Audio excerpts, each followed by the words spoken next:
What's going on, guys? Welcome to, in all honesty, as John crinkles the hell out of his water bottle. Hello there, Jonathan. What are we talking about today in our we're talking debut about episode? some games. It has exactly been a week since E3, the greatest masterpiece ever created in the history of mankind. History of gaming. I wouldn't say mankind. History of mankind. The Hadron Collider is pretty cool. Yeah, I don't know. I'm more for Mona Lisa and that ass, so. Can't even see it. I know, sadly. You can tell. It could have been flat as You hell. can tell that Leonardo da Vinci had like a nice ass. By the way, he painted himself. Leonardo da Vinci had something going for him when he painted Mona Lisa. No girl just says, "Hey, paint me." Man, I wish I had Unless that. she digs That'd be nice, yeah. Or three wives. That'd be nice. Anyway, this is not about mankind's greatest. This is about gaming. This is about gaming's greatest, and this is about 2 weeks ago, 3 weeks ago, no, 2 weeks ago, yeah. A trailer coming out for something that we've been waiting for since 2009, John. What was that? Fallout 4. Yeah. And the trailer showed plenty. Just the trailer showed so much about the game that we could savor for that Bethesda enough to get your nipples hard. And then when the press conference happened, it was just a full erection, just blow up everything. Everything changed. Like, if they started off with Doom, and that got me pumped because I like Doom, and then they went to Dishonored. Honestly, it was the Bethesda conference, but I would have been just happy with the Fallout conference. I'll be on that bandwagon. I didn't play Dishonored. I've never really played a Doom game. I played Doom 1 like for 30 minutes, but yeah. Fallout 4 was what I was watching for. I just wanted to get through everything. I was a little bit interested in a little bit of the ESO content. Like, bear mounts are going to be badass. I cannot wait for that to happen. Yeah. And of course, the Dark Brotherhood. But Fallout 4. It was Fallout 4. It's the title. It's the title. It's the Fallout. It's the Fallout 4. They showed us character creation with Troy Baker. They showed us your dog. They showed commands. He can't die. Did you hear about that? Really, the dog can't literally die? He cannot die. That's I'm sure somewhere in the story there's gonna be something where he dies, like the main villain kills him or some shit. But I can see that happening. I mean, with my eyes. I want him to die though. Like, that's like the whole point of having a companion is like they will die. But I Dogmeat feel died. he plays it all, but this one's different. I feel. How much they've been advertising it, it's been in every single bit of gameplay we've seen. The dog is there. Yeah. I feel like it plays a much more important role than Dogmeat. I mean, Dogmeat was optional. You could find him in Junkyard. You could always send him off. He died. That was all that happened. I mean, he didn't really play a huge role, but I feel like he could play a different role in the new game. Yeah. I want him to die though. He needs to die. There needs to be something in the player. If Fallout is a game of, honestly, is a game of death. Like, every person could die in Fallout 3, except for the few story requirement people like your dad and Professor Lee. Spoilers, John, if you haven't played the game in the last 6 years. 7 years. Yeah, I think the saddest death for me in Fallout 3 was Liberty Prime. I love Liberty Prime, and he just dies. But democracy. And I mean, you can rebuild him, but it takes forever, and he's just amazing. God bless Liberty Prime. Fallout 4 looks amazing though. I'm super excited. The combat looks good. Third person looks good. I like the new VATS, how it's like in slow motion and it's not just stopping it. Yeah, I always thought the stopping was a little bit overboard. Obviously it's not a realistic game, but it took realism away from an already very far-fetched thing. Yeah. And, I still love the gore. I hate the bloody mess perk, but they still do the gore right. Oh yeah. And I'm excited to see some of the kill moves that the animals can get on you, because like in the trailer they show like the death claw like taking you up, ripping like you by up the by neck, the neck, and then just stabbing you basically. And then like we have a bunch of enemies coming out of the ground, like they had rat scorpions coming out of the ground, which will probably get annoying. Mole rats came out of the ground, which will probably get annoying. Yeah.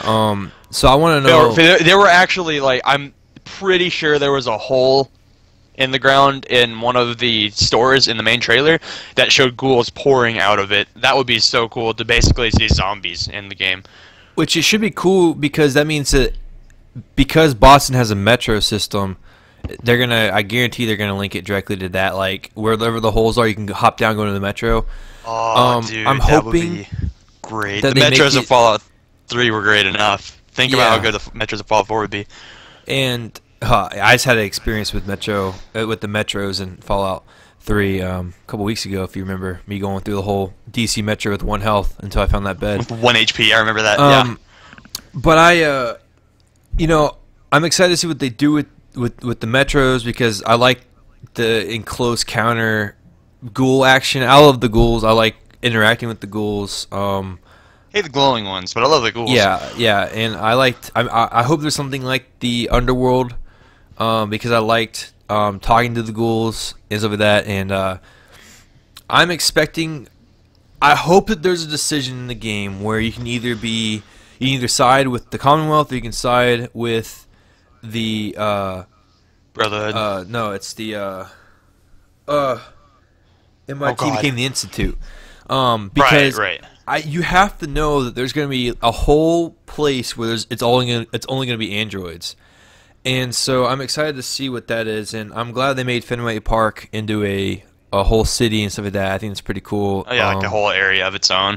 Yeah, and I'm excited to see all the landmarks, and I like how there seems to be not a tradition, but a transition between colorful environments, and then you go into like more of like the actual like cloud. Radiation cloud-based areas like they showed in the trailer with like the Deathclaw and the Scorpions coming out. So I can almost feel that there's gonna be like main sections that are gonna be more buggy than other places, not in the way of game mechanics, but in the way of enemies. But literally bugs. I read that Todd Howard made a very strong effort to make these graphics much less depressing than Fallout 3's. Because Fallout 3 was green and grimy and gray in the city, and New Vegas. We don't need to talk about it, but it was brown. Yeah, and that was it. I'm excited. I'm excited to see. I want to know how dark the game's going to be, and I want it to have seamless areas. Personally, because like Batman's about to come out. Or it came out today, and there's no load times in it and stuff like that. Because there's several parts like in New Vegas where it takes like years for like some of the casinos to load. Honestly, I'm okay with load times. If a game has to have it for an area to be greatly detailed and huge, I'm fine with it. If it's like Fallout 3 load times where my Xbox sits there for 2 minutes grinding its gears over and over and over again. Like, you pray to God that you're not going to get a frozen Xbox and have to redo 6 areas because you haven't saved in a while. Yep. Those loading screens are the death of me. I remember how many times I had to repeat parts in Dead Money? Dead Money? Whatever. Yeah, Dead Money in Fallout in New Vegas because of just how bad the Xbox would freeze. But I agree with you on the larger areas. I think for the smaller areas, it should be seamless. And I don't know why everybody was complaining about the graphics, because at E3 we saw how good the graphics are. Yeah, people were just jumping to conclusions because of one trailer was released. And it's Bethesda graphics. Like, it looks like a Bethesda game. You don't need insanely good graphics to make a good game. A game is much better if its graphics are top-notch, the best of the best. But gameplay can save a game. Like, hey, we can all look at Minecraft and say that, but that's a common point in the graphics argument now. So, I don't know. Now, Fallout 4 is going to be great. It's Bethesda. They know what they're doing when it comes to RPGs. They haven't released a bad RPG yet. Yeah, and honestly. like The Witcher, great graphics, great gameplay, great story. And that's like what I always bring up Enemy Front because it's a terrible game, but the story is great. So why not, like, if you can find it for like $1, play it because it has a great story, but it's just a terrible game. But Fallout looks impressive. I'm super excited to see what they do. I guarantee there's gonna be more stuff coming out at Gamescom and at Comic-Con. I hope there is, but I'm not gonna like put any money on it. I feel like they've shown so much of the mechanics already that we're not going to really see that much more. I mean, we're so close to a release already. Like, Yeah, they really have given us a small period of time to get hyped for it. I would personally like a less time. I mean, if the sooner I can get my hands on it, the better. Yeah. But one more thing on Fallout, and then we should probably go to E3 or something. Okay. But I heard recently from Kelso, Uh-huh. a friend we have, don't worry about him, that there aren't any skills in the game anymore. And the skills are based on your special stats. Okay. You start out with less special, and every level you get 1 special point. How do you feel about that? Well, it depends on what the cap is for the special. So, is it saying like you don't start off with any special to begin with, and then you have to build up? So, You like start with 0. You remember how you started out with like 27, I think, in New Vegas and Fallout 3? Yeah, and you put like 3 into strength, 2 into intelligence, and stuff like that, because you'd have a base of 5, or you could go below them. Now what they're doing is you're starting with like 20, I think. I'm not sure. Okay. I'm sure we could go watch the video and see, but we're obviously not prepared for this. So you start out with less, and since you go to level 30, you get 30 more special points as you level through. So Okay. you can't fully complete your special. You can't get tens across the board, but you can still get a decent amount. Mm-hmm. You know, my final point is I'm excited for the customization. I like the idea of taking an energy pistol and turning it into an energy sniper rifle. I think that's super cool, and I like that you can break down like everything in the world to make your ingredients instead of having to find a lunchbox, a piece of tape, and a car to make a lunchbox bomb. You know what I mean? Yeah, exactly. So I'm excited for it. It should be great. Comes out November 10th. Thank God. Almost 4 years. Almost exactly 4 years after Skyrim came out, which that's just cool to point out. I thought that was neat. Yeah, they've been working on it since 08, so it should be good. 7 years of development should be good. All right, John, so E3 happened last week. Super good to me. Bethesda won Sunday night. Microsoft Bethesda won before anybody else even had a conference. Yeah, and like, there's no other game on the floor that had that much hype, excluding The Last Guardian. I can see that having a lot of hype in comparison. Yeah. But Fallout 4 just took the cake. Yep. So honestly, if we're gonna talk about winners of E3, I think we should just take Bethesda out. All right, so because it's almost a guaranteed. That's the winner overall, but for day 2, or really for day 1, which is where all the press conferences happened, other than Square Enix and Nintendo. And the PC gaming show, which I only watched. How did that go? I didn't watch the PC gaming show. I didn't either. Damn. I watched. I mean, it was on Twitch only, and Twitch was breaking down for me. Twitch got bombed. I saw Nintendo's. I did not watch Square Enix's, but I did watch the Humanity Divided trailer for Deus Ex, and all the gameplay that came out with that, and that looks just as good as the last one did. But for day 1 wise, Microsoft and Ubisoft were the two best, stronger, and the strongest. For me personally, now I knew Sony was just going to show off all these exclusives. No Man's Sky looked insane. They've done a lot of good work on that. They have. It looks a lot more interesting now. To me, in the beginning, it felt like just another sandbox game. Obviously, it was going to be like one of the biggest games of all time, having a universe. Yeah. But like now that there's threats to fight, and it's not just flying exploring simulator, I think it's looking much better. Yeah. I'm gonna be biased because I've been on Xbox my entire life, Xbox and recently PC, in saying that I don't think Sony did that good. Sony did better than EA. Everyone did better than EA. Yeah. Mm-hmm. But it's still, Sony gets a lot of hype for their exclusives purely because they have so many of them, not because of the quality of them. For them, I feel like it's quantity over quality, and if I get shot for these opinions, I'm sorry. But Last Guardian, it's amazing that it's finally coming out. I never actually thought that would ever come out. Shenmue 3 is huge. I don't even know if I said that right. But other than that, I really am not impressed with Sony's conference. I mean, just look at the Uncharted reset glitch. Did you see that? Yeah, that was great. I laughed my ass off when that happened. I'm sad that that happened though, because like that is like literally the only, because now God of War is pretty much done, and they haven't said anything about a a sixth one. Actually, it'd be a Six seventh one. games. I didn't even know. It'd be a Oh my seventh god! I didn't realize there were that many God Oh of yeah, Wars. you got 1, 2, 3, Ghost of Sparta, Chains of Olympus, and then you got Ascension.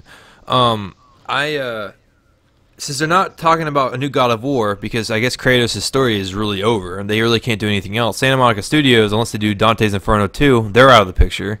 Uncharted, and Rocksteady's doing other things. Insomniac is doing the new Ratchet and Clank game, which looks really good. Naughty Dog is doing Uncharted. They're not doing anything else. They're not going to do another Last of Us or more Last of Us DLC. So Uncharted is really like the only big one that's really coming out for Sony. Now the Uncharted collection's huge because that means that other than messing up your press conference, the Uncharted collection should be pretty cool. But Sony was the least impressive to me. Honestly, I personally like less than EA. Well, I like EA's because they showed off Battlefront. That is also true. I'm still on the anti-Battlefront bandwagon. I'm sure, like I do with every game that I say, it looks like shit, I'm never going to get it. They're going to release some kind of gameplay that'll pique my interest, and I may change my mind on it. Personally, the fact that they're removing features from a sequel really bugs me. I cannot stand that there's no space combat. That was my favorite part about Battlefront 2. I loved it. There's nothing about space combat I didn't like. I loved Galactic Conquest. I spent hours on that. Yeah.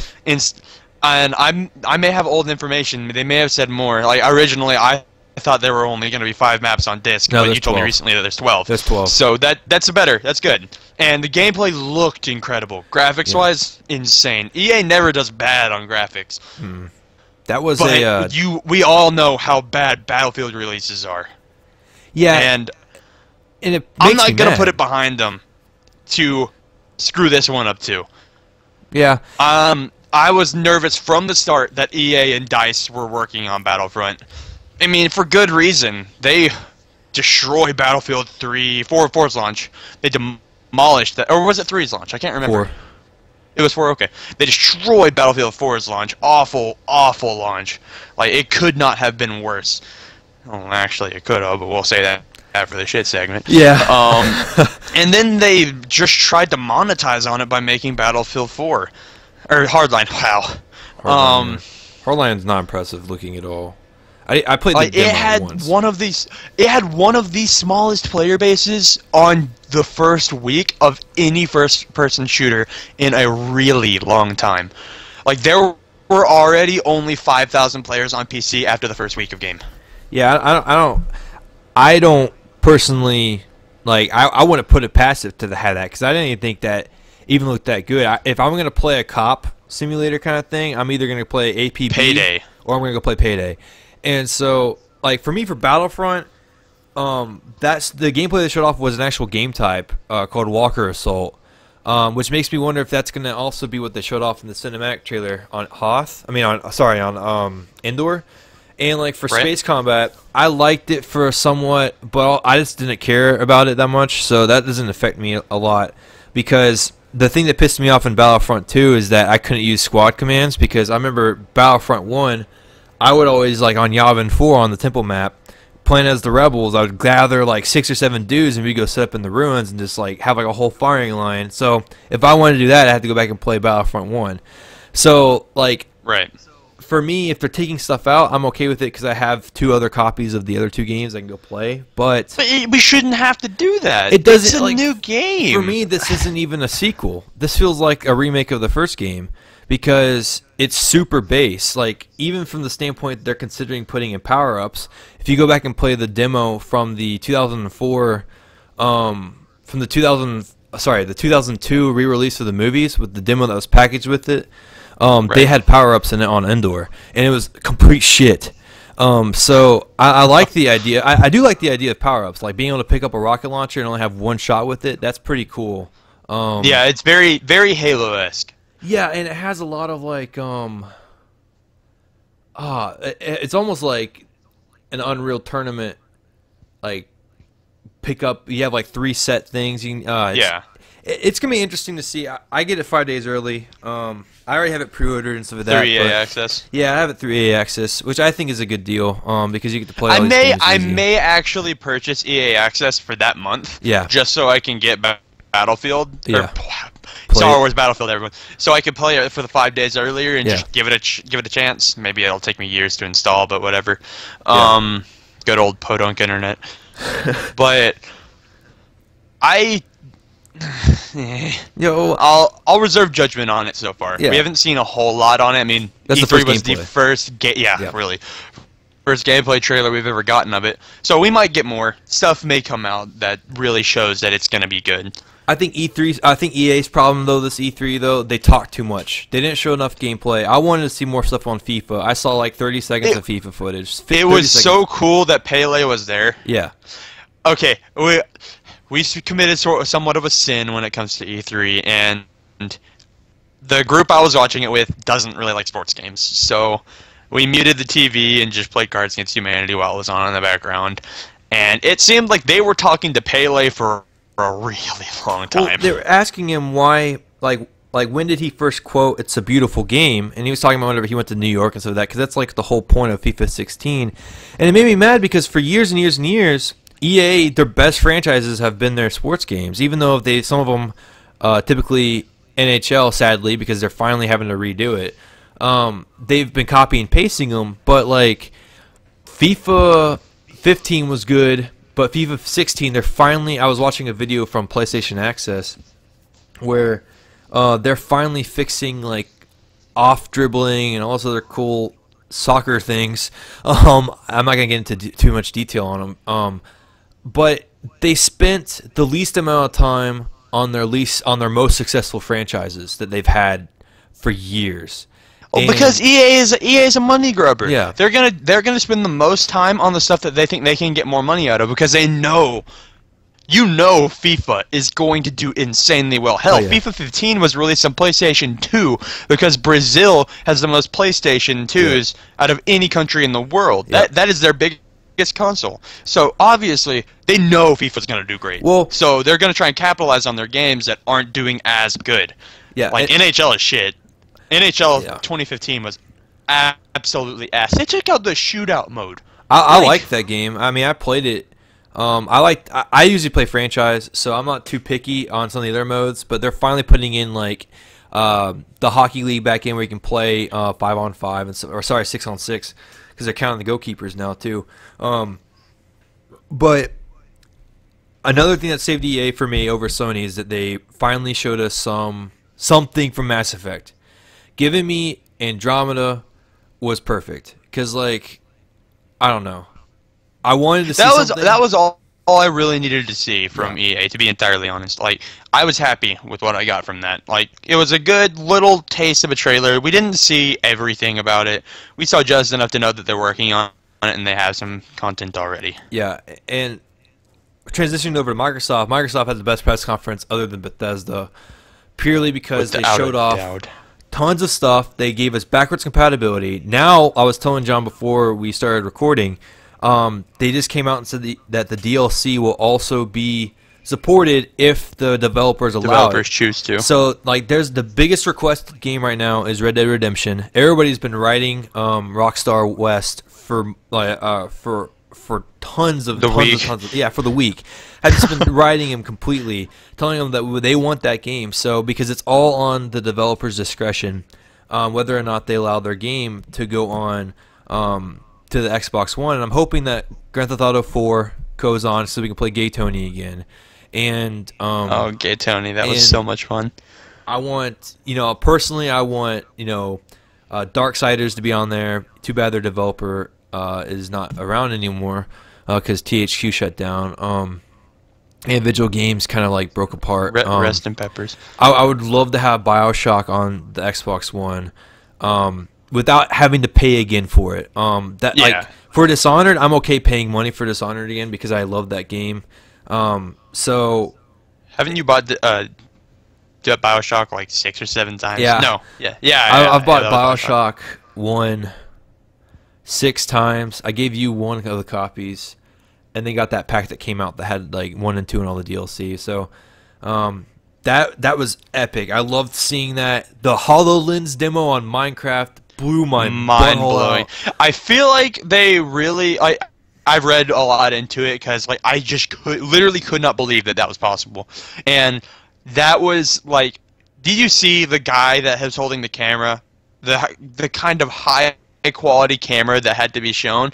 Everything was made so it didn't have any bugs, but people that have actually done like demos with it say that it's insanely buggy, really laggy. The field of vision that the actual 3D, the HoloLens works with, isn't that big. I mean, it can't be. Like, this is insanely good. This is awesome. So I'm not going to go ahead and say that it's going to be absolutely perfect job, droppingly amazing on the first go. Yeah, well, I feel like there's going to be many alpha, so yeah, many iterations of the HoloLens are going to come out before they really perfect it, but I was still blown away by it. It was awesome to see. Gears 1 remake, I'm happy for. God rest in peace those individuals who lost their Xbox Live accounts to leak it a couple months ago. Sorry, your Xbox Ones got completely shut down. I'm sorry you own bricks now. Yeah, no, like you could probably retrofit your Xbox One to a VCR. That's how big it is. Gears 4 is interesting. My sister has read all the Gears of War books, and she says that she thinks it's actually going to be before Emergence Day, so it's actually going to be a prequel. No way. Because it just feels like they're going to be going on Kieran Travis's stories that she made, who also wrote Legacy of the Force, the best Star Wars book series. Well, the thing about it is that it can't be pre-Emergence Day based on the trailer because they have Lancers. That's true. Well, maybe it's on Emergence Day. Maybe it's, or how about this? On Emergence Day, they were still using retros. They didn't start using Lancers until Emergence Day had come and gone, and like I think it was deep into the war when the Lancers started emerging. Well, how about this though? How about it's after Emergence Day, but it's on a different planet? Because we only saw it on Sarah. Terra, or whatever. It's the same whatever thing. The planet is called. It's Earth, okay? It didn't look Locust, the enemy. Yeah. Can we agree on that? That did not look like a Locust enemy at all. That looked like something. That reminded me of something. the emulsion eggs that would pop spooky. up on those cells whenever you're in the first chapter. Which I could, with those emulsion eggs, it could be a sequel. It could be after Gears 3 is over, because the Locusts are dead. You killed their queen. There could be small little sects of it, like I mean, you killed all the prophets in Halo, but you're still fighting the Covenant. Yeah, so that sort of thing. Like, but the emulsive enemies, I don't remember the actual names. They could be the main enemy in this new game, and that's gonna be annoying as hell. But I can easily see that.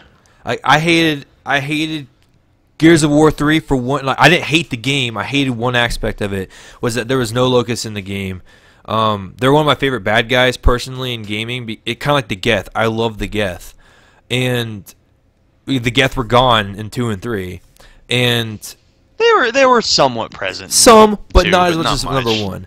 And like, well, they were huge in 1. Oh yeah, they're the whole point of 1, and the locust for me, kind of was metaphorically like the dark version of every single of mankind. You know, they had their war machines, they had all the testing that was going on, all that messed up stuff, and Marcus Phoenix's dad was the whole reason why everything was happening.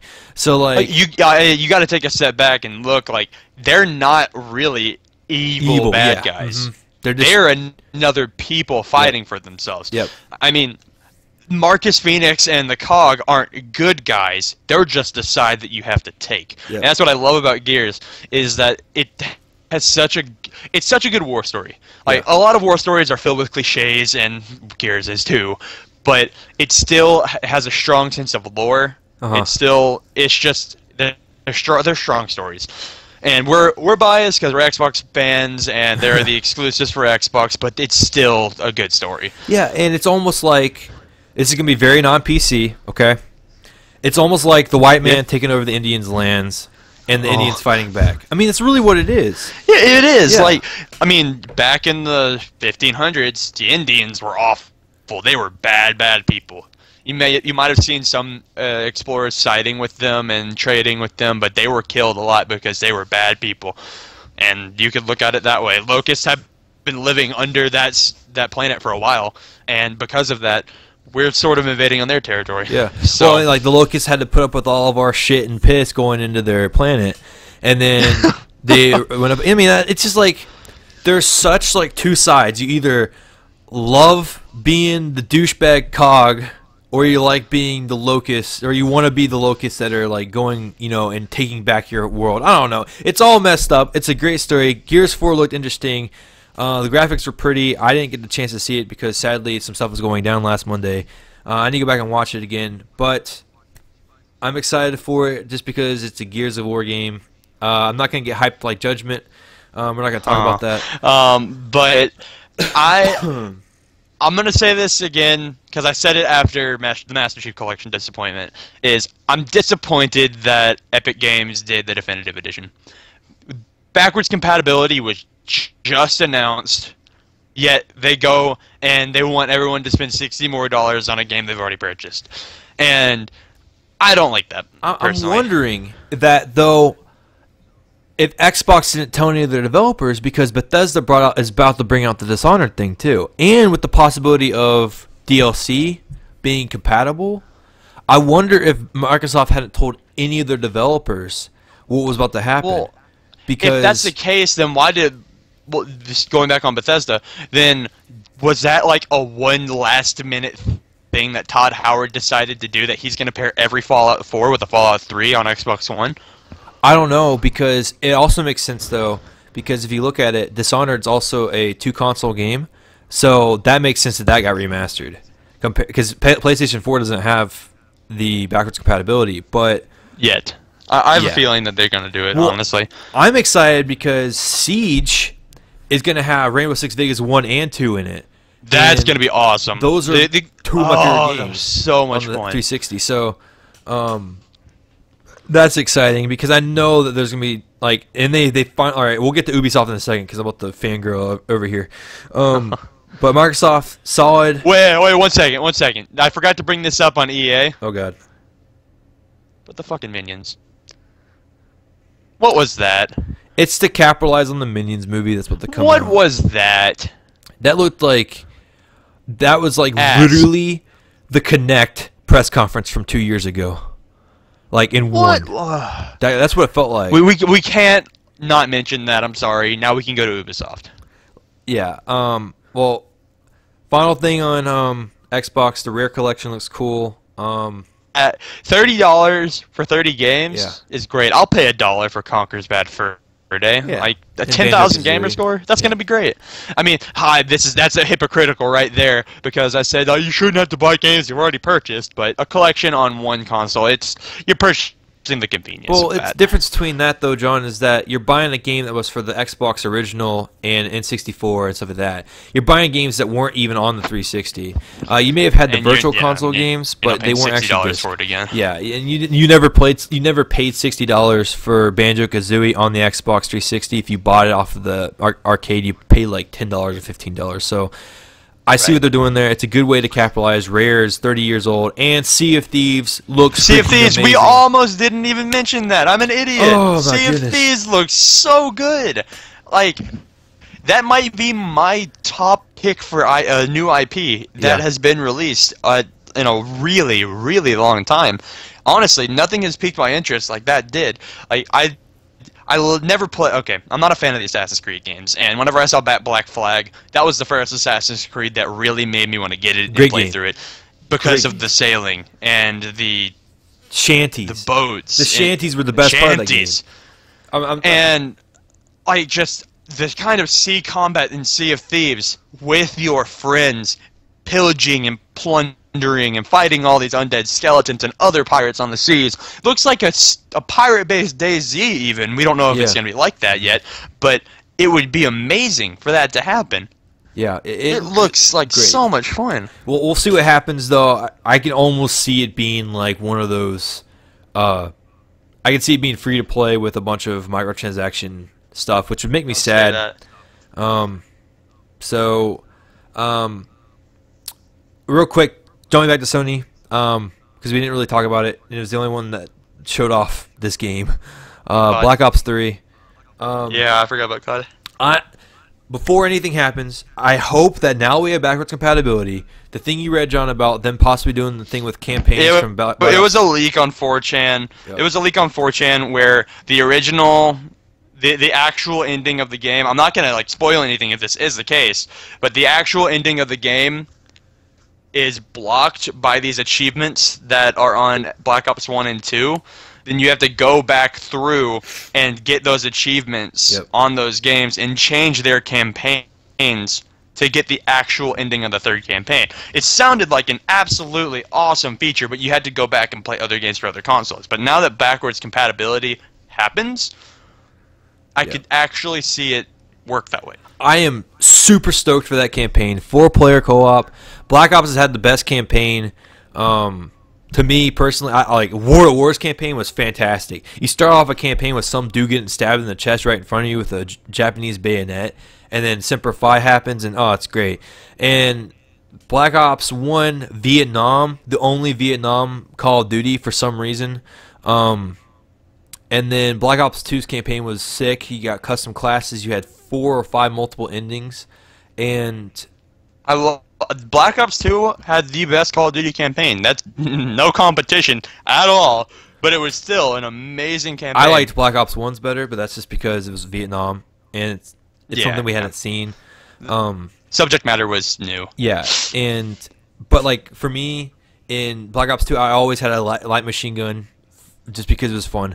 But this is going to be, I don't know. I'm excited for it just for the campaign. Just like another game we're going to talk about in a later segment. I'm only excited for the campaign. Actually, I don't even know if I'm even going to give them my money. Okay, well, we'll just say we've been talking about Microsoft conference, but we didn't bring up Halo. We'll talk about it later. Yeah, we'll talk about Halo later. But Black Ops 3, on the multiplayer side, I'm iffy about it. I am happy they're doing a beta. Like, now we know why they're doing a beta. I'm insanely happy they're doing a beta, so we can test out and break the game, hopefully. But in the trailers and everything, the time to kill looked ridiculously too low. Yep. I am not a fan of futuristic stuff. I wish it would go back to modern times where we didn't have teleportation and boosters and movements. The original COD was best COD. And I know they're gonna have a playlist for it, but I just don't. I wish they wouldn't devote time to it. Yeah. Now, granted, this movement looks a lot more fluid, a lot better, a lot more optimized for this game. Not as needed. All around, not as needed, exactly. It doesn't look like they're trying to force it on us. There's wall running here and there, which I love. I love wall running in any game. Warframe, that wall running was sick as shit. Titanfall, amazing. I love it. Amazing. Mirror's Edge.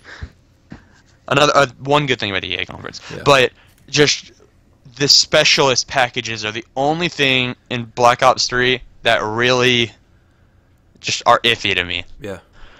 And like I said, there's going to be playlists where they're not going to be enabled, but having a death machine that you can just get that's not a kill streak seems a little overpowered. Having a system scan, like from Ghost Recon Future Soldier, that can outline any enemy through any wall for a given amount of time, there might be a perk against it, but still, it seems ridiculously overpowered regardless. The Annihilator AoE melee, the 9-bullet insta-kill pistol. Yep. The bow is a badass. Regardless of how OP it is, it was badass. It just seems like it's too strong for a Call of Duty game. It seems like it's trying to copy Destiny. Either that or Crysis. Yeah, Black Ops 3... I'm glad I pre-ordered it just to get into the beta. That way I can cancel it. I did the same thing. And we almost we haven't gotten to Ubisoft already. All right, almost just broken on them, but still. Sony also showed off Destiny. Taken King looks great. But I'm not a fan of how Bungie's working on it. Yeah, personally. It's I don't know. Like, I'm more excited for BlizzCon because of the Diablo expansion. I didn't even expect to see Taken King stuff at E3 at the Sony press conference. I understand Activision has a thing with Sony, but yeah, like mean, that's why we saw Call of Duty on Sony's conference instead of Yeah. Microsoft, like we do every year. Also, it was confirmed that the PlayStation gets their all their DLCs 30 days early for COD. That's fine. I don't really care. I haven't bought a Call of Duty DLC since Black Ops 2. I might be buying him if I get it because Yeah. of zombies. I wish we got to see some zombies gameplay. We will. I think a game like I love because I love the main dude at Treyarch and the dude with the Wanderer. glasses. Yeah, and I'm sure we'll see some stuff at Gamescom, and I'm sure we'll see some stuff at PAX Prime in August. Both of them are in August. And I'm sure we'll see some stuff even at Comic Con since it's out there in San Diego. But again, Microsoft's was great. I know we're jumping around. Microsoft's was great. EA's to me was better than Sony's, but Sony had some great stuff to show off. Ubisoft Agreed. now just was. They should have rated it MA-17 because they were popping F-bombs off. They were popping shit and dams. I feel like they're way too memey. They try really hard to be the cool dad of gaming. Like, but their Just games Dance were needs to fantastic. stop. Oh, I mean, yeah. I know that's a game that a family purchases, and how E3 is mostly tailored to the hardcore gamer. But Just Dance, they don't need to announce stuff like that at E3. They just don't. Whenever Jason Derulo came and performed, only thing I got out of that was that he is awful live. I might get shot for that opinion too, but Ooh. it just doesn't. Yeah, see, I don't like it being there. If that wasn't there, and if they had shown off more of the Division, I might have put Ubisoft higher up. Yeah. I still think Ubisoft did great, but I was very, very, very happily surprised that they did good, because I expected them to be worse than EA. I expected too much Assassin's Creed, technical errors, crew stuff that I didn't want to see, a lot of stuff like that, and they did good. I really appreciate how they did it. Ubisoft, the only thing I was disappointed with Ubisoft was they didn't show any Assassin's Creed gameplay. They'd already had that alpha stream a while ago, which I'm okay with because I think Assassin's Creed can get kind of overdone after a while at E3. I hope that they had a demo there at the press conference for people to play because I think with having two Assassins, you're going to need to have people playing it so they can actually see like how much they want The to play as differences. one. Yeah. And I like the idea. If there are any differences, do they confirm that? I think there is a little bit, but it's only gonna be like in loadout and not actually like in movement. I'm gonna Okay. play as the dude because he's a top hat. But I think what they said was like 80% of the game is gonna be with the dude and 20% is gonna be with the woman. Something like that, or 30. It's either gonna be like maybe 60-40. I don't remember. But I'm okay with them not showing it off, even though I was disappointed as an Assassin's Creed fan. Again, I'll play any Assassin's Creed other than the 2D platforming crap. And I didn't play Liberation. Oh man. Mobile phones. I was wanting a Splinter Cell, just because I love that series. But just if they're gonna do it, they have to have Michael Ironside. I in there. expected a Splinter Cell. Honestly, I did. But we got Ghost Recon instead, and the Ghost Recon looks great. 3 different ways to do each mission in an open world environment. Is absolutely badass. That was alpha gameplay. honestly, they showed like, off. That was amazing looking. I was really like surprised by the setting of it and how much cocaine and stuff they were talking about. Like, I didn't know it was gonna be a Ghost Recon game, a Tom Clancy game even.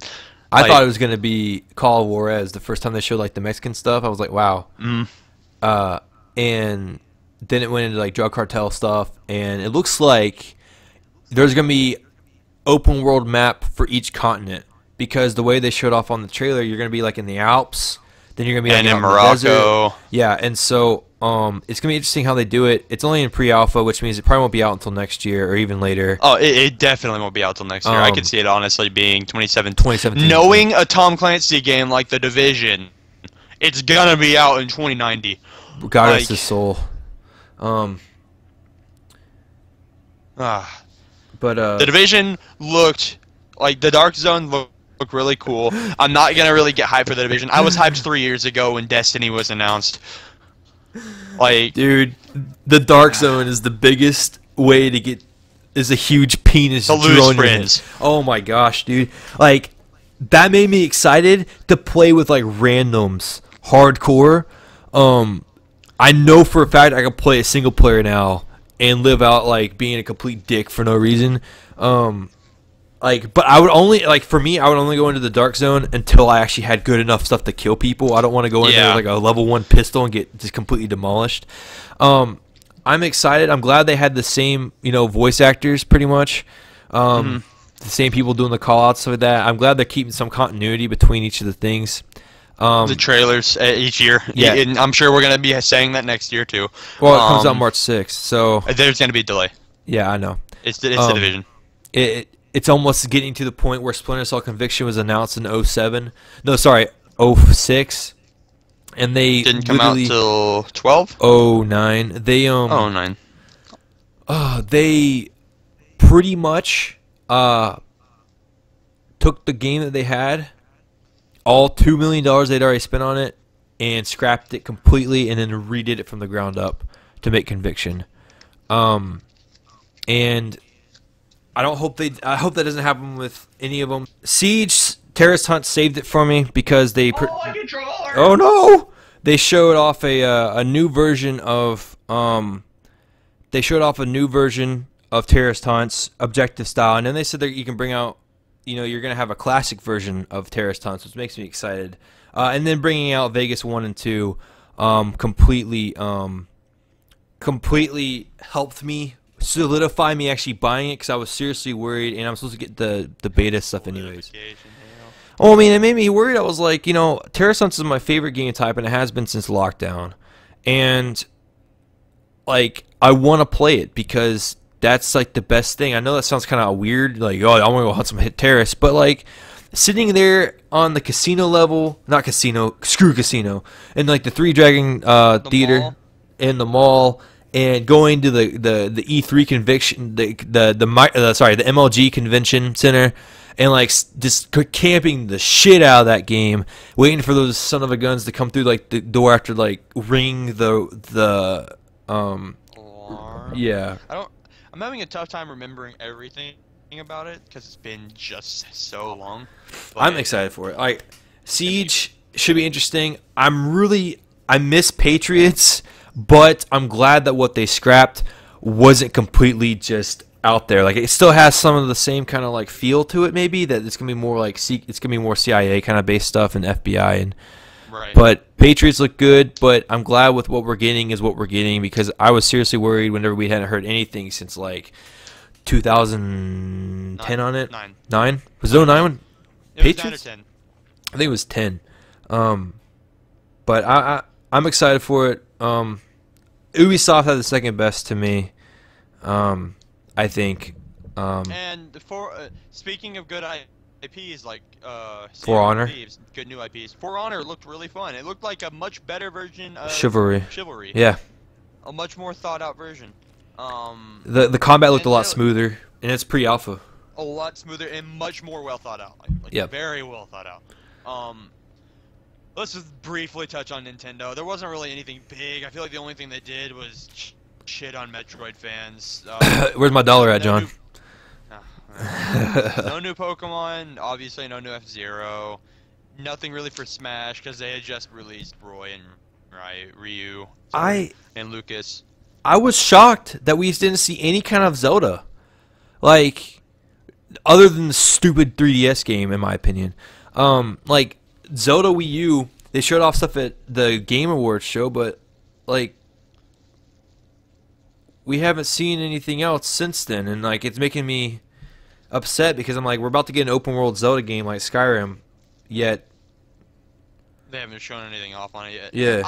I think that the amount they're showing is good, because if they show too much, it could be like, I can't think of a game that we all overhyped too much because of how much they showed that like we didn't really have anything to be surprised at. I cannot think of a game. But I could see that happening with the Zelda game. There hasn't been a great Zelda game. I didn't think Skyward Sword was that good, but Twilight Princess was great. And there hasn't been an insanely good one since Twilight Princess, and I would love to have another good experience like that. Star Fox is, God bless, one of my favorite series of all time. I played that campaign time and time and time and time again on the 64, and I love that they're making this new game. I don't care if there's a chicken walker R-wing, a flying landmaster. I'm going to buy it 100%. Unless they take out flying, Yeah. I'm gonna be perfectly fine. Yeah. I nothing from Nintendo other than like maybe Yoshi's Woolly World got me excited. Well, Mario Maker's pretty cool. I'm gonna buy it just because I'm Cool. I'm all for that kind of level design, like Doom's level design bullshit. Like I literally God, yeah. shat myself. So interesting E3. It was one of the better E3s. The one in 2014 or 2012 was absolute ass. The Kinect ass. And then 2013, that's when Destiny was really showed up. I wasn't able to watch it because I was in school. And then last year was great, and then this year has been fantastic. I'm excited for this year in gaming. We're about to move on to a different subject in a second. But looking ahead, John, what I was disappointed the most at, though, was, and even though I knew it was going to happen before, no Crackdown at the C3. We're supposed to see it at Gamescom, and no Scalebound, and no Battleborn. But I'm super excited for Crackdown 3 just because those games are very ingenious. The first game's twist at the end was one of the best twists I've had in a while in a game. So, but yeah. Something that I missed and I should have brought up. They finally showed off Kingdom Hearts 3. They finally showed off the new Hitman, and they finally showed off Deus Ex. They all looked good. I'm not a big Kingdom Hearts fan, but it looked really impressive. It looked really good. Hitman looked good. Of course it did. It's a Hitman game. And then I personally think that Deus Ex is one of the best single-player games. It looks great. Played a Deus Ex game. You should. I believe Human Revolution. I bought the entire package of Human Revolution for $3 last year. Oh I yeah. haven't played it yet. You should. It's really it's really good. The boss battles suck, but it's a good game. But shit segment. I'm sorry, Halo, and you're like one of my favorite series ever, but I was super. The memories I have on Halo are better than almost any other better than almost, maybe even be better than every experience I've ever had on gaming entirely. The countless hours, countless nights, staying up till 3 in the morning every single night, forging and playing with friends on custom games. The drama we had on Halo 3 was so great. Oh yeah. It made my middle school experience livable. It was just an amazing game. An amazing game. It's almost been tarnished for me because now all I see is the disconnected screen come up off of the campaigns. But Halo 3 was great. It's still not my favorite game series ever, but it's definitely up there in the top 5. So, but moving on to a more important aspect, the first game in its genre to move over to the consoles, really, in my opinion, other than maybe. No, it is. It is literally the first ever MOBA on console. Technically, the Lord of the Rings one on 360. It wasn't. I don't know if it was. No, it was. They brought out like Legends of Middle Earth or whatever, and it's like a MOBA style game. It was on a. I thought it was an RTS. Arcade. No, it was a MOBA. It was arena style game. I don't know if it was necessarily a MOBA. It was just something like it. But Smite definitely is the most successful. Thumbs up segment goes to Smite. We've been playing it since the alpha, John. We've actually been playing it pretty much, other than maybe 3 months we took off. For a year now. We've been playing for a year now. We'll say that. Smite has been a part of my life for a while now because I remember watching it whenever it first went into. It might actually been closed beta whenever Rooster Teeth started playing it, and it really piqued my interest in because everyone's always been huge into mythology. It's a great topic, so interesting, and they made a game about it where you fight other gods from other pantheons. That would never happen in anything else, and like when they played it, it looked like so much fun, and I had never really heard much about a MOBA except for League of Legends, and the only thing I knew about League of Legends was the toxic community. So seeing Smite really made me interested. I signed up for the beta. No, did I sign up for it? I got it, whatever happened. And I played it, and I was ass. I didn't have anyone to play it with. I talked to someone about it. They said that MOBAs are too hard. I don't want to get into that, and that's all that happened. And then about a year ago, actually, a little over a year. A little over ago, a year, yeah. I downloaded it again, started playing it, bought the God Pack. I started really playing it. Enjoyed it. Told Tyler to get into it. We played it for so long. Here and there, we had other friends join here and there in PC, but they didn't really like it because we're almost entirely exclusively friends Consoles. with Xbox Yep. console players. Yep. But now that it's on the console, we actually struggle to have less than 5 people to play with at any given time because of just how much our friend group loves it. And personally, if I saw 5 people playing Conquest, I'd be okay with being like, well, I'm just gonna go play some other game because I don't want to like be like, oh, well, we should go do like 3 or 4 Joust teams. Like, I don't personally like. If you guys are wanting to play Conquest, then you guys should play Conquest. Conquest is the best. Yeah. And it shouldn't be divided like that. Yeah. But there's one thing I can say about Smite on Xbox. Only one single thing I can say that's negative, and that's that we have to get released state patches like they were on PC. We have to experience all of the OP that they experienced on their patches as well, which I hate. I understand entirely why, because Microsoft patched the way that system works is awful. Yeah. But I still. But release Bologna was murder. Yeah. Bologna for 4 weeks was terrible, and Medusa wasn't that bad, and Outwash really isn't that bad. So nothing will ever compete to Bologna. There are some pretty bad Outwashes in terms of OP, and there were some really bad moments for Medusa, but Bologna was so bad. Yeah, and oh my god. I've had fun playing it on the one. I'm tired. I personally, the only thing I'm getting tired of is the double worshiper weekends.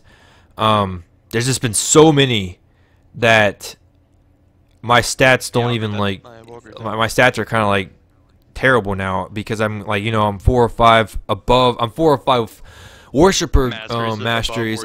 Where I should be, and based on my kill count, and so that's really the only thing I really had a problem with. They finally fixed the alpha glitch with the walls finally.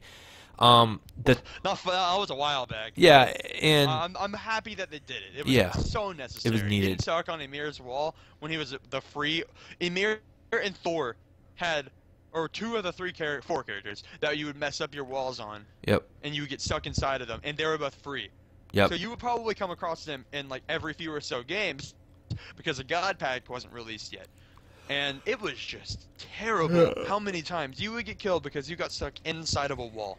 Yep. So bad. Nico Bracken did it too, but you had to purge it. I'm really impressed with it. I'm happy for Hi-Rez. They're doing a really good job. I'm looking forward to open beta. I don't even know if there's even really there's so many beta codes that why is it even a closed beta? It's just closed purely because you can't download it off of the marketplace. Yeah, and once that happens, then there's gonna be so many people. I hope they're ready for that. So many bad people that we can just absolutely pub stomp. It's gonna be great. I'm happy for it. A lot of the gods that are on PC are a lot easier to use on the Xbox, just because it's a lot easier to do some of the targeting. I know, I hated Anher on the PC, but I love him on the Xbox. I hated Cupid on the PC, but I love him on the Xbox. There's a lot of gods that They're fun on the Xbox. Yeah, because it's just like a shooter game. They're fun on PC. I just like them more. Yeah. And being a console gamer primarily, it's so much fun to switch over to the controller. Even if there was compatibility, it's just I don't know. It feels solid. Yeah, and it's solid. Thumbs up. Will probably be Smite for a little bit whenever we do this because it's just solid. It's the first game on the Xbox One that I haven't put down within a month. Really, I think honestly. There was a couple games where I went longer. The only reason why I put down Witcher for a couple days is because Destiny, yeah. I put down Destiny for a while, and then I got back into it right before the patch came out that changed everything. So I was kind of like, oh well, that kind of sucks. But I just spit off half my thing. But thumbs up segment goes to Smite. Congratulations, Hi-Rez. You've done a really good job. Now let's give us tickets to the SWC, and we'll be good. We'll be good. So review segment, John. We had a game come out almost exactly 4 months ago. Me and Mark were the two hypest people of our friends group for the game, and then we got it, and then it kind of spread like a plague. It did. Yeah. It really, like, Mark and Tyler were just playing it and talking about it in Yep. a party with us, and it really sounded good. I haven't thoroughly watched Dragon Ball Z that much, but Dragon Ball Xenoverse might have been the most surprisingly good game of this year. Yeah, so far. Just because I saw it and I heard about it and I wasn't really that interested in it, and then I saw a lot of gameplay on Twitch in a little bit of time, and it spread like wildfire. It looked absolutely amazingly fun. The fighting combat was great. Playing with my friends was awesome. I mean, it's addictive gameplay just like Destiny is. You're grinding for a weapon so you can grind for better stuff and better loot. Yeah, but the grinding actually worked. Excuse me, I apologize for that. But for me, it's meant.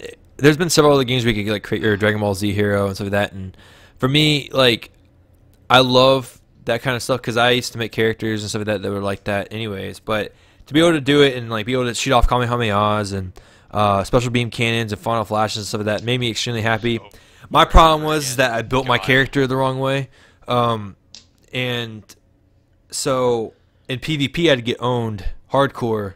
And like it really made a difference the way your stats were distributed. Your cannons and your Kamehamehas would do nothing if you didn't have the right investments. And it was a little. I think a game like that needs a much more reliable respec option than having to gather all of the Dragon Balls to be able to respec or make a new character. I just think I don't like that personally. Yeah, the menu system was kind of like my favorite thing to do in the game has to be the training stuff with the people.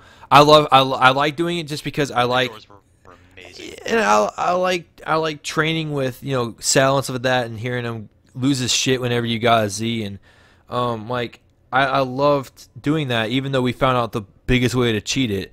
And I like the game a lot. The server problems, I haven't played it for about 2 months. Whenever they first came out with server problems to get onto the online version of Toki Toki Toki City, was terrible. But whenever you got in, it was awesome. 200 people, 200 other people's fighters were around you. You're walking around. You could look at each other. You could. It was a great experience. Yeah, it was a much party better up version of the tower from Destiny. And much better. I like the game a lot. Personally, the funniest moment I had on it, there was a mission where we were fighting a bunch of people, and then Bardock came out of nowhere and turned Super Saiyan, completely broke Cannon out of the way. I flipped my shit. I was like, what? I was like, that doesn't even happen. Bardock does not turn Super Saiyan. That's not even canon. And it was great. It was so great. And the story mode was good. I can't get past this one part just because I have to go get this one move, and I need to respect my character anyways. But the races were cool. I wish that some of the races looked different. The Majins I wish you could actually have like a Super Boo Majin. There's just a lot of things that it's a good base, okay? Like for me, Destiny, the base game is just bare minimum base. But for like Xenoverse, it's a good base game, and they have a lot to build off of. It was super successful. It's probably Xenoverse 2 will be absolutely incredible. It was the best Dragon Ball game that's come out for me personally since Budokai 3 did back in like 03. And I loved it. I mean, it just there's some problems with it, and I still like when I think about it, I'm like, wow, I don't really want to play it because of these specific reasons. But and then the DLCs were absolutely money grabs. There was nowhere near enough content for the amount of money they charged for the DLCs. Yeah. 5 missions and 6 new moves for $10 isn't enough. It's not worth it. But they've had 3 DLCs that have been based around some of the based around the movies and some of the other stuff that's coming out. Like now you can get Super Saiyan. Now you can get Super Saiyan, where your hair's blue, and there's like all this other like Gold Frieza. There's a lot of stuff in this game that I think they should have waited on and then put it in the sequel. There's too many characters. Like I'm perfectly fine with them releasing this stuff now. It was amazing. Well, for me, like because I haven't been on there and I didn't know if this stuff was fixed. Like if I have a bunch of people over, we should have played it whenever I had everybody over. We should have. But I mean, we could have done local world tournament and that stuff. Like world tournament mode is my favorite mode in any Dragon Ball Z game, and they had it in there, and I haven't even played it. And that's the beauty of it. Is it was just solid. It was very Budokai-ish. It was very, there's some Tenkaichi stuff in there. I like how like some of it was off key, and you had to go back and fix things in the timeline, because that's something they haven't really ever touched on. Very cool concept. Yeah, and I have 2 issues with the game, and that's probably going to be what makes me take my rating down a little bit. Or 3 issues. The DLCs were ass. Yeah. The drop rates on some of the stuff was so astronomically low that it almost wasn't worth grinding for. Yeah. I remember trying to farm for Symphonic Destruction with Nick for over 100 tries and never getting it. That was an awful experience and almost made me put down the game in the first week. I hated that. I read about someone that farmed for Vegeto's clothes for 1,000 tries and only had 2 of the pieces. Wow. It was just, that was awful. And there was a third thing. There was some other third thing that just escaped my mind. Wow. Great time to lose what I was about to say. You continue with it, maybe I'll remember. Oh, I think for me, DLC. I haven't played any DLC, but they were lackluster. DLC was lackluster. The drop rate was insane. I think more of the drop rate, it wasn't the drop rate. It was the conditions to get them that made me mad. Like, you had to make sure that Brawly killed a specific person to get his clothes whenever he couldn't even attack because his AI was so bad. And then AI like was off. That was it. Yeah. Some of the AI was terrible. Other than the story campaign though, because like Wheeze and them will beat your ass if you're not careful. And but I'm gonna say it's gonna be the conditions for getting drops. It's the because like Super Saiyan 2, you had to do stuff perfectly to go on to even do it, and then if you just beat the game, you can just buy it. So Super Saiyan, so the conditions for winning, the DLC, and I'm gonna say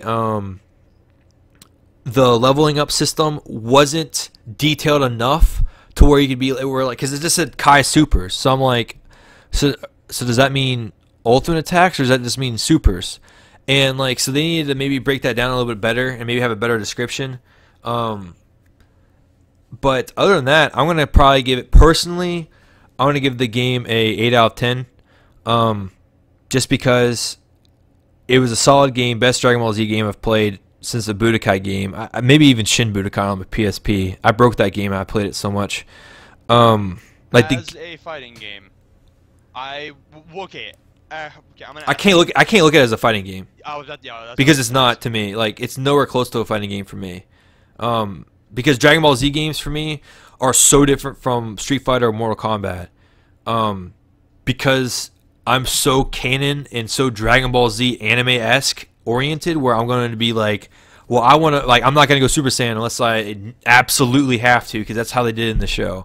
Like in Mortal Kombat, I'm not going to fight you with Johnny Cage if you're Goro, you know, and be like, well, I have to make sure you punch me enough times and I kick you in the balls and like send you off a mountain. That's from the movie if nobody's ever seen it. And I'm not going to try to do stuff canon in those kind of games, because there's so much canon stuff in Street Fighter that I would lose track of from the movies and from the stories and stuff like that. So, like, for me personally, I don't look at Dragon Ball Xenoverse as a fighting game, because I'm looking at it more of an RPG and more of it as a way to live out the Dragon Ball fantasies that you may have, because you go Super Saiyan and stuff like that. So 8 out of 10 for me. 7 out of 10 for me. Okay. AI is a serious issue. You really didn't have allies whenever you had allies in your game. Yeah. All of the allied fighters were bad AI. It really put a lot more pressure on you than it needed to. Yeah. In some of the hard fights, like fighting Beerus, sometimes you had to be pretty perfect to be able to kill him. And then other fights, Beerus would have nothing. Sorry, excuse me. Beerus would be able to do nothing to you, and it was just, there was a lot of lack of continuity of good AI. Drop rates really were too low. Yeah. It was not fun at some point. and the DLC was really lackluster. If you're gonna charge that much, make it good DLC. Yeah. So 7 out of 10 for me. Yeah. It was a good game. Good I game. had a lot of fun with it. Very good game. A lot of fun with it. One of the better games But I've played. in all honesty, it wasn't perfect. It wasn't perfect at all, and it needed to absorb Android 18. But you know, of 2015, it's been the best game I've played. I mean, Witcher's good, but like I've actually beaten Dragon Ball. I haven't beaten Witcher yet. But like, there's some other games that came out last year I could go on about. Like Far Cry 4 was fantastic and everything like that. So, but for one review for this show, Dragon Ball Xenoverse got an 8 out of 10 from me and a 7 out of 10 from John. So recap, John. We liked E3. Excited for Fallout 4. EA talked too much. I miss Crackdown. Dragon Ball. Good. Smite's good. Halo's bad. Halo is hurting my soul. And Dragon Ball Xenoverse did very well and it's been the most successful. It was the most successful game in February. And I think it actually outsold stuff in March too. It actually boosted console sales whenever people started actually playing it. So, which is absolutely surprising to me. Yeah, and that was expected to be a cult hit that blew up. Like it sold millions of copies. Yeah, like it did sell millions of copies, and like it could almost. It's definitely cultish to me. Definitely, I agree with you on that because like. It's almost like Metro. Not many people played Metro 2033, but then everybody played Last Light. So like, it's kind of like Witcher 3, I guess. You know? Yeah, I can see that. Because not that many people played Witcher 2, but Witcher 3 was massively great. Yeah, and well, so yeah. Yeah, this has been In All Honesty. In all honesty, it was a great week last week. Yeah. Yeah. It was a great week last week. It's been a pretty good year. It will be a good year. Gaming has been fun. Gaming will be great in November. Yep. I cannot wait to see what happens with these games. See if we can see some stuff at Gamescom, and we will catch you guys next time. Thank you guys for watching. We'll see you guys next time.